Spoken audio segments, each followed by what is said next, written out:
দুনিয়ার মধ্যে সবচাইতে নির্দিষ্ট জায়গা কোনটা? আপনারা একটু জোরে বলেন। এখন বসে আছেন কোথায়? বাজারে না? এই জায়গাটা সবচাইতে দুনিয়ার মধ্যে নির্দিষ্ট জায়গা, কিন্তু এই যে আজকে কোরআনের মাহফিল বসাইছে না, এর জন্য কি হয়েছে জানেন?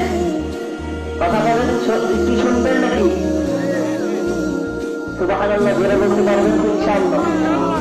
আল্লাহ নবী বলেন, যে জায়গায় কোরআন এবং হাদিসের আলোচনা করা হয়, যদিও এইটা বাজার হয়, দুনিয়ার মধ্যে সবচাইতে নির্দিষ্ট জায়গা হয়, আল্লাহ নবী বলেন এখানে কোরআনের মাহফিল দেওয়ার কারণে এই জায়গাটা জান্নাতের বাগান হয়ে গেছে। সুবহানাল্লাহ।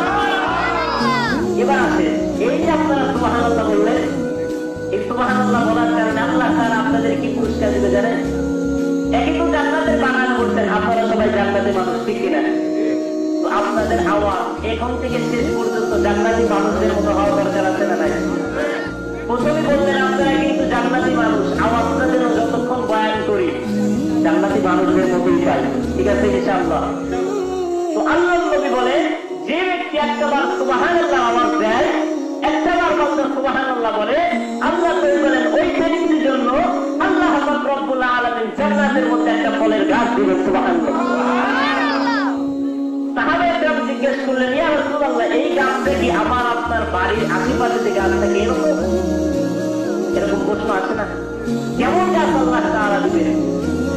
মায়ার নবী রাহমাতুল লিল আলামিন বলেন, ও আমার সাহাবীরা, এই যে তোমরা সুবহানাল্লাহ বললা, আমার আল্লাহ জান্নাতের মধ্যে এই সকল বান্দাকে একটা জান্নাতের ফলের গাছ দান করবেন। সাহাবীরা বলে, ইয়া রাসূলুল্লাহ, ইয়া হাবিবাল্লাহ, এই গাছটা কেমন হবে? জান্নাতের গাছ কি আমাদের বাড়ির আশেপাশে গাছের মতো হবে? মায়ের নবী বলেন, সাহাবীরা, এই গাছটা এত বড় হবে, আল্লাহ তাআলা এই বান্দার উপরে খুশি হয়ে এত বড় গাছ দান করবেন, এত বড় গাছ দান করবেন। মায়ের নবী বলেন, দুনিয়ার মধ্যে সবচেয়ে দ্রুতগামী ঘোড়া যদি 500 বছরের গাছের নিচে দৌড়ায়, তবু ওই গাছের ছায়া অতিক্রম করতে পারবে না। এই যে শুরু হয়ে গেল, সর্বপ্রথম এক নম্বর হল আপনারা সুবহানাল্লাহ বলছেন, জান্নাতের মধ্যে আল্লাহ আপনাকে ফলের গাছ। তো যাই হোক, এই যে আশপাশ যে যারা মাহফিলের বাইরে ঘোরাফেরা করতেছে, এই যে দুনিয়ার মধ্যে আল্লাহ তাআলা সবার জন্য জান্নাত বানাইছেন, কিন্তু সবাই কি পাবে? সবাই যদি পায়, আল্লাহ তাআলা জাহান্নাম কি এমনি বানাইছে?